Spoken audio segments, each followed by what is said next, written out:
paham tentang pembelajaran diferensiasi itu paham, tapi dia bingung bagaimana menggunakannya.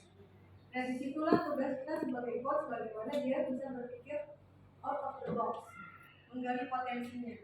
Karena dia sudah punya dasarnya, basicnya, konsepnya sudah tahu, tapi kadang-kadang punya kesulitan untuk mengembangkannya. Balik lagi startnya di situ lagi, kalau pembelajaran diferensiasi, kemudian itu lagi, jadi setengah lagi. Terus kembalinya gimana ya? Nah itu seperti itu ya Bapak Ibu. Jadi pertama ukuran keberhasilan itu kalau sudah ada jawaban dari solusinya, dan kita harus pastikan bahwa antara coach dengan coach itu punya basic konsep dasar sama. Baik, terima kasih Bapak Ibu, kita sudah mengakhiri sesi pertama kita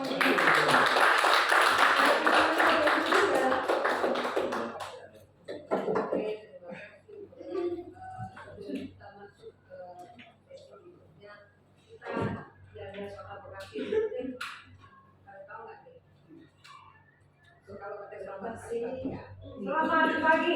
Pagi. Luar biasa. Tetap semangat. NKRI harga mati. Bapak Ibu sebagai warga Bekasi harus tahu dong ya. Kalau swasta kayaknya belum familiar ya. Belum ada logonya itu. Kalau sering nyanyi kenal. Kalau sering kumpul di Patriot pasti sekarang. Oke Bapak Ibu, kita nggak berasa masuk ke sesi berikut. Kita nanti akan melaksanakan praktek kunci ya, analisis dan jawab pertanyaan. Nanti sudah kita laksanakan oleh Bapak Ibu kemarin di modul 2.3. Nanti akan di LMS itu juga tanggal lebih ya. Gambar ya. Baik. Nah, kemarin kita Bapak Ibu sudah melakukan melaksanakan kegiatan solusi di modul 2.3. Nah, di sini juga nanti Bapak Ibu akan mencoba itu dengan sejawat. Bapak Ibu akan melatih kemampuan coaching kepada teman-temannya yang berpasangan nanti. Kemudian itu nanti dengan durasi masing-masing 10 menit. Nah, di sini pada saat kegiatan coaching itu kemarin kita sudah melaksanakan, Bapak Ibu sudah melaksanakan, dimana kita fokus pada 3 aspek, itu kemarin kita belajar budaya positif ya, diferensiasi, kemudian sosial inklusi. Nah, berkaitan dengan pembelajaran diferensiasi, bahwa benar di sini karena anak itu kemampuan dan pengetahuan mereka itu berbeda, sehingga kita juga harus bisa memenuhi kebutuhan masing-masing anak. Nah, itu bisa kita lakukan di ada anak yang saat Bapak Ibu melaksanakan kegiatan di dalam kelas, mungkin mereka lebih condong dengan melihat atau visual, atau juga yang kedua dengan auditory mendengarkan, kemudian juga dengan kinestetik. Nah, kalau visual mungkin mereka anak-anak yang biasa memang dia senang melihat, mungkin lebih cepat menerima, fokus menerima apa yang disampaikan oleh Bapak Ibu. Tapi ada juga anak-anak yang mereka lebih condong mendengar instruksi dari Bapak Ibu atau perintah dari Bapak Ibu, jadi hanya mendengarkan. Jadi kalau saat disitulah letak diferensiasinya, bahwa anak-anak itu mempunyai kemampuan dan pengetahuan yang berbeda. Jadi di situ di mana sih letak pembedanya? Nah, kemudian misalnya di kinestetik, atau mungkin di pencapaian secara fisik seperti itu, mungkin ini anak lebih condong ke pencapaian kinestetik. Nah, itu pun di penilaiannya juga akan berbeda. Adapun misalnya anak yang misalnya auditory mendengarkan, mungkin dia lebih condong ke penilaian verbal atau lisan, karena dia hanya mendengar. Lalu kita arahkan beri pertanyaan, mungkin dia langsung cepat respon itu. Nah, tapi kalau dengan kinestetik, mungkin dengan pencapaian fisik, seperti misalnya di bidang mungkin nggak harus di olahraga saja ya, Bapak Ibu bisa coba peragakan seperti apa. Kelas 1 nih, burung misalnya, gerakan burung di udara, mungkin dia bisa memperagakan itu. Jadi masing-masing anak kita harus paham supaya itu benar-benar semua memenuhi kebutuhan anak. Gitu. Karena dengan berdiferensiasi itu artinya penumbuhan anak-anak itu akan tercapai. Yang kedua kita akan lebih anak lebih senang karena sesuai dengan kebutuhan dia. Kemudian anak lebih fokus dengan pelajaran tersebut karena yang dia inginkan itu sesuai seperti itu. Ya Bapak Ibu ya. Jadi kita kemudian sosial emosional mungkin bisa lihat agar kita menggunakan dengan terintegrasi dengan KSP itu dalam kesadaran diri. Artinya anak-anak itu secara penuh secara sadar dia benar-benar bisa hadir di dalam kegiatan tersebut. Kemudian kedua, dia bisa memiliki diri, artinya bisa mengendalikan emosinya, mengatur emosinya. Yang ketiga, keterampilan sosial. Ya. Kemudian yang keempat, apa Bapak Ibu, KSE? Kemampuan sosial emosional. Keterampilan dan relasi ya. Artinya bagaimana mereka teman-temannya. Akhirnya terakhir adalah kemampuan bertanggung jawab itu. Jadi Bapak Ibu, nah mungkin di penilaian itu kan ada kalau ada produk, ada dengan post-test, itu kita bisa melihat.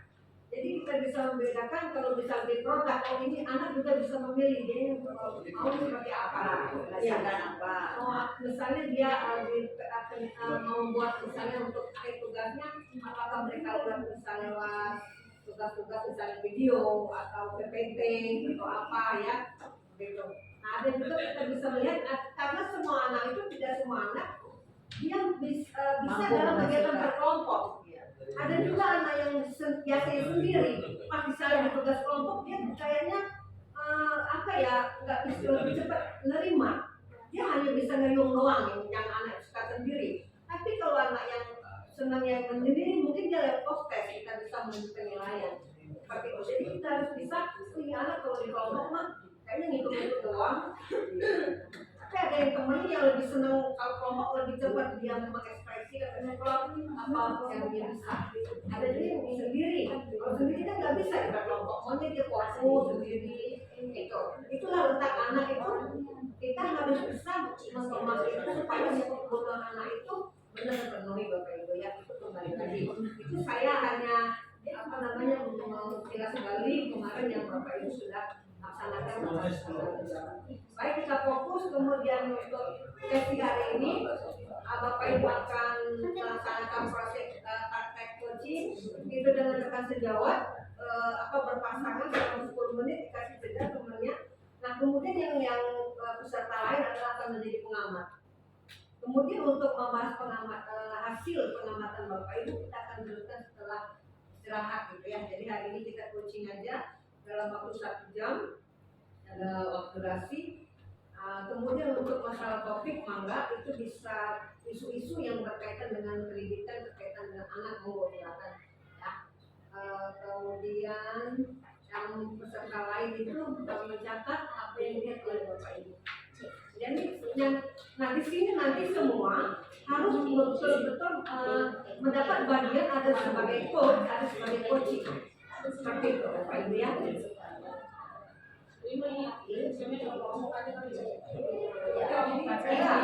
berpasangan, saya akan mulai dari misalnya dari Pak Kos nih, terus nanti sama Pak Ibu.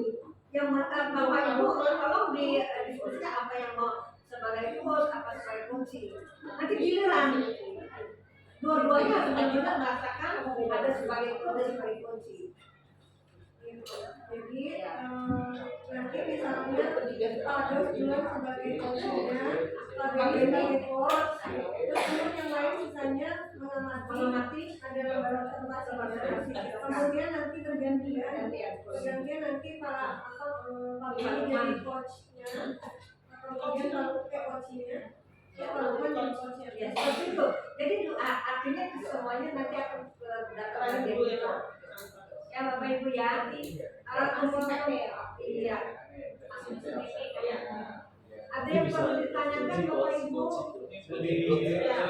Pokoknya semuanya kebagian semuanya dari kelompok lain. Seperti ada. Dari tayangan tadi yang kita Ya nanti semua berdiri tentang PPKM. Anggota lain mau observasi. Ya. Anggota umum AG agak sama dia ini nih berserang terus nanti Pak itunya jadi observer Pak Benny ganti peran Pak ini Lantai. Itu hasilnya dituliskan di sini, Bu. Ya, observasinya. terus yang hasil dari posisinya ada yang observasi Jadi nanti Bapak Ibu pendiri kemudian masing-masing merasakan sebagai coach dan sebagai nah untuk topik maka Bapak Ibu silakan terkait dengan isu yang oleh yang ini aja ya. Jadi ini Bapak Ibu tidak menurut kami terkait dengan masalah bisa Bapak Ibu menggali potensi atau leader seperti yang mau diskusikan.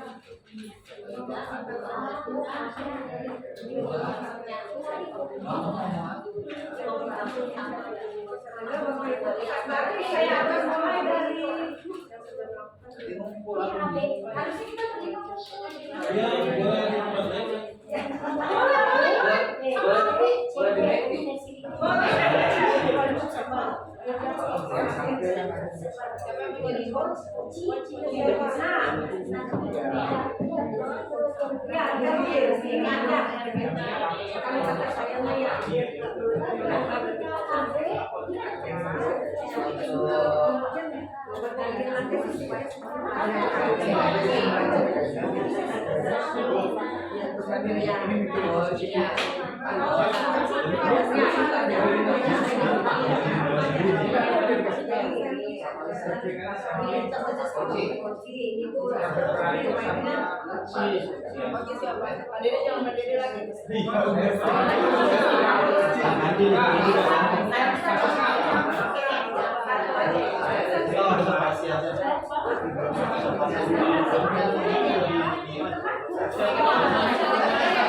Nah,